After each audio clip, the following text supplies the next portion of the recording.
Filing को discuss करते हैं। तो कुछ फैक्टर्स हैं जिसकी वजह से ये माइनस में जाते हैं, जो कि ऑडियंस को पता होना चाहिए। देखिए, सबसे पहले हमने ये समझना है कि how does a society work. ठीक है, अगर एक सोसाइटी, बहुत शुक्रिया, आप तो देवता हैं, आपने बचा लिया मुझे कुछ तो आप जानो सोसाइटी जाने, मेरा पैसा हो गया, मैं साइड पे हूँ। अब वो पैसा लेके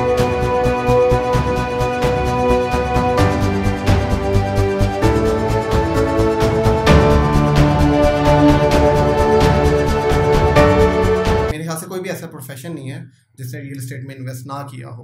ठीक है, तो इसमें जो सबसे इजी इन्वेस्टमेंट होती है वो होती है फाइलिंग। तो फाइलिंग के प्रोसेस को समझने के लिए पहले हमें सोसाइटी का स्ट्रक्चर समझना पड़ेगा। तो वो स्ट्रक्चर क्या होता है, आप थोड़ा ऑडियंस को एक्सप्लेन करें। देखिए, सबसे पहले हमने ये समझना है कि how does a society work. ठीक है, अगर एक सोसाइटी है, उसके मल्टीपल ओनर्स हैं, तो वो हम उससे कहते हैं कॉर्पोरेट सोसाइटी, और अगर उसका सिंगल ओनर की है तो वो प्राइवेट सोसाइटी होती है। अब जब भी कोई सोसाइटी लॉन्च होती है, कोई ओनर कोई भी अपने एक प्रोजेक्ट लॉन्च करता है, तो उसके लिए उसको चाहिए होती है एक लार्ज अमाउंट ऑफ लैंड। ठीक है, तो वो क्या करते हैं, small piece of land purchase कर लेते हैं। ठीक है, तो और उसको फिर परचेज करने के बाद अपने लीगल वर्क्स पे चले जाते हैं, एनओसी वगैरह एक्वायर करते हैं, अप्लाई कर लेते हैं, और साथ ही वो अपनी एक हायरार्की डिफाइन करते हैं, जिसमें वो ओनर खुद होता है, उससे नीचे उसके इन्वेस्टर्स होते हैं, सीनियर इन्वेस्टर्स, फिर आते हैं जूनियर इन्वेस्टर्स या लोकल डीलर जो होते हैं, फिर आता है कस्टमर। तो एक कस्टमर अगर कोई भी चीज़ परचेज करता है, फाइल परचेज करता है, तो वो इन लेयर्स से होके एंड पे उन तक पहुंचती है। अब इन लेयर के इन बिटवीन क्या गेम होती है, वो अभी हम आगे डिस्कस करते हैं। हाँ, जैसे आपने बताया है कि जो कस्टमर है उस तक एक प्रोसेस के थ्रू फाइल आती है। अब एंड यूज़र है, उसने फाइल परचेज कर लिया, लेकिन मोस्टली वो फाइल माइनस में जाती है, जो कि ट्रेंड देखा गया है मार्केट का। आफ्टर 5 to 6 months माइनस हाँ, में आ जाती है, मोस्टली आप कह लें कि माइनस में जाती है।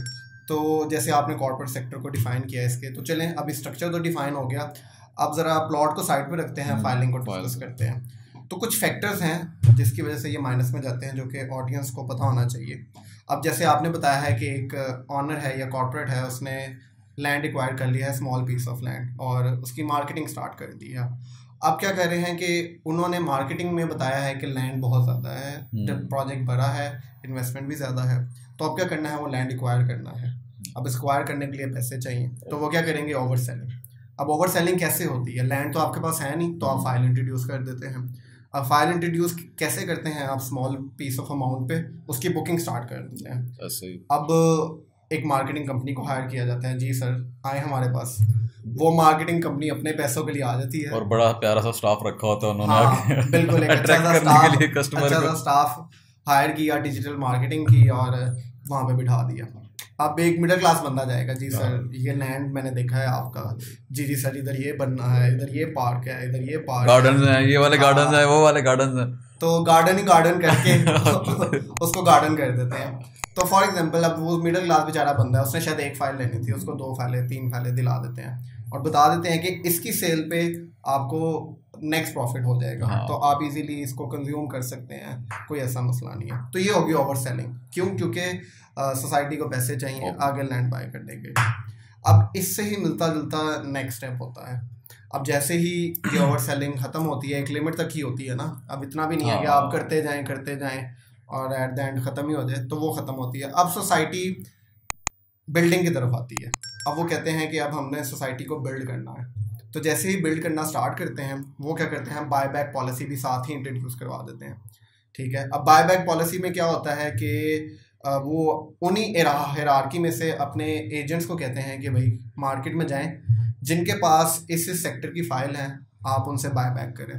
अब वो बाय बैक करने के लिए 100 किस्म की चीज़ें होती हैं। सबसे पहले ये जो हमारा टर्मोइल चल रहा है, पॉलिटिकल अनसर्टेनिटी है, भाई आपको नुकसान हो गया है, कुछ भी नहीं मिलना, आसान एक्सक्यूजेस होते हैं वो यूज़ करके, और बिल्कुल, और वो आपसे फिर वो लैंड वापस बाय करते हैं। अब जैसे मैं एक्सप्लेन करूं कि 5 लाख की आपने फाइल ली हुई थी, अब आप फंसे हुए हैं। ये बड़े प्रोजेक्ट्स की बात कर रहा हूँ मैं, छोटे वाले तो आपका सोचते भी समझते नहीं है, उनका कौन सा नाम होता है जो खराब तो 80,000 की फाइल दे रहे होते हैं, वो तो उनका नहीं है, हम बात कर रहे हैं बड़े प्रोजेक्ट्स की। ठीक है, स्टैब्लिश्ड है, क्योंकि ये उनका सारा स्कीम चल रही होती है।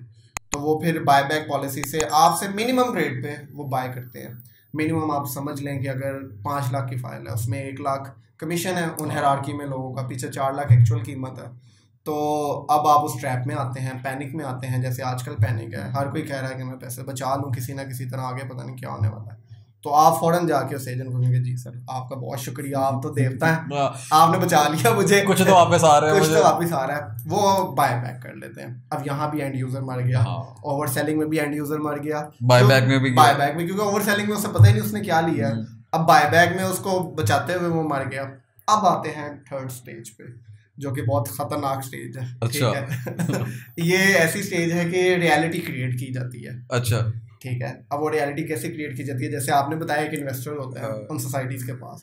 वो इन्वेस्टर क्या करता है, नीचे अपने एजेंट्स को कहता है कि भाई सोसाइटी से लैंड बाय करता है वो इन टर्म्स ऑफ फाइल। हाँ ठीक है, 100 फाइल उठा ली कर ली, उसने, क्योंकि ऑनर उनका आपस में कॉन्ट्रैक्ट होता है। नीचे एजेंट्स को कहता है भाई चेक करो डेवलपमेंट हो रही है।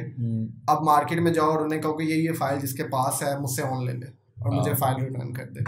अब वो बंदा जाएंगे मार्केट में, ढूंढेंगे फाइल तो होगी नहीं, फाइल मिलेगी वो तो फाइल सारी इसने बाय की हुई है, और लोग कहेंगे कि भाई मार्केट में फाइल है नहीं। वो डिमांड एंड सप्लाई क्रिएट करता है वो उसमें। बिल्कुल, आपने बेहतरीन उसका डिमांड एंड सप्लाई का एक चेन यहाँ पे रिएक्शन शुरू किया, इनबैलेंसिंग क्रिएट हुई। अब क्या करेंगे कि मार्केट में चीज़ें स्टार्ट हो गई हैं कि भाई फाइल ढूंढी जाए। अब क्या करेगा कि वो इन्वेस्टर जो है उस 100 पीस ऑफ फाइल में से कुछ चंक मार्केट में फेंक देगा, बिल्कुल मिनिमम चंक। अब वहाँ से लोग उसे बाय करेंगे। अब बाय करने के बाद कुछ देर बाद वो ऑन पे उन्हीं से बाय बैक कर लेगा। तो क्या होगा, हाइप क्रिएट होगी भाई इस सोसाइटी में तो प्रॉफिट ही प्रॉफिट है, एक नहीं है, हर बंदा कहेगा मुझे 2 नहीं 3 फाइलें ले दो। जैसे ही डिमांड बढ़ेगी फाइल की, वो क्या करेगा, सारा चंक मार्केट में फेंक देगा, अपनी फाइल निकाल देगा और वो सब बाय कर लेंगे। जैसे ही बाय होगी पीछे से रिक्वायरमेंट खत्म। अब उसने बोला कि आप क्यों ही आप जानो सोसाइटी जाने, मेरा पैसा हो गया, मैं साइड पे हूँ। अब वो पैसा लेके बाहर निकल जाएगा। अब इस तरह एंड यूजर इस सिनेरियो में हो जाता है ट्रैप। तो इससे अन कौन करता है मेरे ख्याल से, सोसाइटी, इन्वेस्टर और एंड यूजर आके फंस जाता है। मैं आपको एक बात बताता हूँ, कभी भी सोसाइटी इतने छोटे दिमाग वाले वो भी नहीं होते, और इन्वेस्टर जो इतना पैसा लगाते हैं उसमें मिलियंस ऑफ रुपीस, वो भी बच्चे नहीं होते। सोसाइटी और इन्वेस्टर कभी नुकसान नहीं खाता, ऐसे ही कोई भी फ्लॉप प्रोजेक्ट हो वो कभी नुकसान नहीं खाएगा, नुकसान हमेशा खाएगा एंड यूजर। ठीक है, अभी आपने ओवर सेलिंग की बात की, वो आपको पता है लास्ट ईयर रावलपिंडी इस्लामाबाद में बहुत सी सोसाइटी है, आप ऐसा आसान पंजाबी में कहते हैं इट चको थले सोसाइटी है, ठीक है, इतनी सोसाइटी है आपको नाम भी याद नहीं रहते, एक के साथ दूसरी, उसके साथ 2 और, बस ऐसे। अब उन सोसाइटीज़ में जो एक्चुअल नंबर ऑफ फाइल्स जो सेल होनी चाहिए थी वो थे 50,000, मतलब प्लॉट्स के हिसाब से। और आपको पता है रावलपिंडी इस्लामाबाद की सोसाइटी कितनी फाइलें सेल हुई हैं? भाई ओवर सेलिंग में कुछ भी हो सकता है, आप किसी भी सोसाइटी का नाम नहीं लेंगे, ठीक है, किसी एक्टर को लाके बिठा दे और ओवर सेल कर दें। 2.5 लाख फाइलें सेल हुई हैं। अब 50,000 की जगह 2.5 लाख फाइल सेल हुई है। अब वो जो बाकी 2 लाख है उन्हें का सोसाइटी कंपनसेट करेगी, एक बात कर रहा हूँ, अगर उनको मिलेगा भी तो तब तक वो बेचारे अगले 10 साल 15 साल बाद उनको प्रोजेक्ट डिलीवर होगा, ऐसे ही, ठीक है। ओवर सेलिंग तो हो गई। अब दूसरा, अभी हम इन्वेस्टर की बात कर रहे थे, अब अगर 5 लाख की फाइल है ना, तो जो सीनियर इन्वेस्टर्स को मिलती है 70 रुपीज़ की, वो आगे लेट्स सपोज मैं एक बात कर रहा हूँ, सॉरी 70 रुपये कह दिए, 5 लाख दिए, मैं 100 समझे 100 रुपीज़ की फाइल है। अब सीनियर इन्वेस्टर ने उठाई 70 की, जो उसके नीचे थे जूनियर, उसको उन्होंने कहा कि भाई ये मैं आपको 80 में दे रहा हूँ या 90 में दे रहा हूँ। तो वो आगे आते हैं कस्टमर को मिलती है जी पूरे 100 रुपीज़ की। अब उसने अपने 10 और 20 रुपये के हिसाब से निकालने के लिए उसने फाइलें जूनियर को टकरा दी। अब जूनियर को मिलता है रीबेट। अच्छा, तो वो जो एंड जो आपका लोकल वो होता है आपका डीलर, उसने अब वो फाइलें आगे लोगों को चिपकानी है, उनको वो सब्ज़ बाग दिखाएगा, एक की जगह उनको 3-3 फाइलें दे देगा कि भाई ले लो, उसका बहुत प्रॉफिट होना है, ये या वो सब कुछ उसको सब्ज़ बाग दिखा। अब उससे क्या होगा, उन्होंने अपनी फाइलें अपने सर से उतार दी, प्रॉफिट कमाएगी और फाइलें उतार दी, वो चलेगी एंड कस्टमर के पास। अब फ़ायदा है या नुकसान है, वो है कस्टमर का, ठीक है, क्योंकि उनको रिबेट भी मिल रहा होता है, उनको फाइल ऑलरेडी पहले सस्ती मिली होती है वहाँ से। उसके बाद फिर कस्टमर पे है कि कस्टमर अब उससे फ़ायदा लेता है या नुकसान लेता है, तो वो साइड पे हो जाते हैं डीलर बीच में से। हाँ, मैं ये कहना चाहूँगा कि जो हमने सारा प्रोसेस डिस्कस किया है, ये हमने एंड यूज़र की साइड से डिस्कस किया है कि उसको प्रॉफिट गेन कब नहीं होता। तो सबसे पहले हमने डिस्कस किया कब नहीं होता। इस सारे प्रोसेस में बिल्कुल सिर्फ 2 लोग ज़्यादा अर्न करते हैं, जिस पे हमारी पूरी डिबेट रही है, एक सोसाइटी इटसेल्फ और एक इन्वेस्टर, ठीक है। तो अब ये है कस्टमर साइड भी अर्न करते हैं। आप रियल एस्टेट के पिछले 10 साल चले जाएँ, लोगों ने फ़ायदे उठाए हैं, बिल्कुल DHA, बहरिया, आप ये हर ज़बान पे है, ये सोसाइटीज़ इन्होंने अर्निंग की है। तो आज के रियल स्टेट सेक्टर में जब आप फाइल लें तो आपको कौन से फैक्टर्स माइंड में रखने चाहिए? अगर वो फैक्टर्स रखेंगे तो आप डेफिनेटली प्रॉफिट में जाएंगे। वो फैक्टर्स दानियल आप बताएं कि कौन कौन से फैक्टर्स रखने चाहिए। देखें, जैसे मैंने अभी शायद आई थिंक आपको मैंने पहले कभी बताया है कि नहीं, मैंने खुद फाइल्स ली हैं, सेल परचेज़ की हैं, अभी रखी भी हुई हैं कुछ, तो मैंने अल्हम्दुलिल्लाह अभी तक कोई लॉस उस पर तो नहीं किया।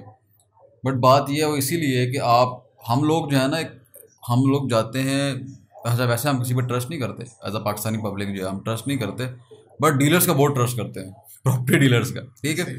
तो कभी भी प्रॉपर्टी डीलर का ट्रस्ट उस पर नहीं करना चाहिए। अपनी रिसर्च पहले खुद करें। जो भी सोसाइटी है जिसकी आप फाइल लेने लगे हैं, उसकी हिस्ट्री देखें, उस डेवलपर की, उन्होंने प्रोजेक्ट को डिलीवर किए हैं कि नहीं, उसकी क्रेडिबिलिटी चेक करें, एसोसिएशन देखें उसकी, ठीक है। उसके बाद आप अपनी फ़ाइल परचेज़ करें रिसर्च के बाद। अगर आप इतनी रिसर्च के बाद आप फाइल परचेज़ करेंगे, फिज़िकली जाके अपनी साइट देखें, मुझे नहीं लगता कि आपका जो डिसीजन होगा वो कभी भी गलत जाएगा। आपको वो फाइल आपको हमेशा फ़ायदा ही देके जाएगी। हाँ बिल्कुल, मैं इस बात को कंटिन्यू करूँगा कि जब आप प्लॉट लेते हैं तो आप 100% अगर रिसर्च करते हैं तो मैं कहूँगा कि फ़ाइल के मामले में आपको 200% रिसर्च करनी चाहिए और ये सारे फैक्टर्स आपको माइंड में रखने चाहिए। बिल्कुल भी आप एजेंट्स की कॉल ना रिसीव करें और कभी भी यूट्यूब चैनल देख के उनके थंबनेल्स देख के आप बिल्कुल भी फ़ाइल ना परचेज़ करें। आप जाएं, जैसे दानियल ने बताया, फिज़िकली लोकेशन को देखें और फिर जाके आप अपना डिसीजन मेकिंग करें। तो लाजमी एट द एंड आप इस सेक्टर में गेन ही करेंगे, क्योंकि ज़मीन वाहिद चीज़ है जो अल्लाह ने एक ही बार बनानी थी और बना दी। बिल्कुल। Thank you sir. Thank you. Allah.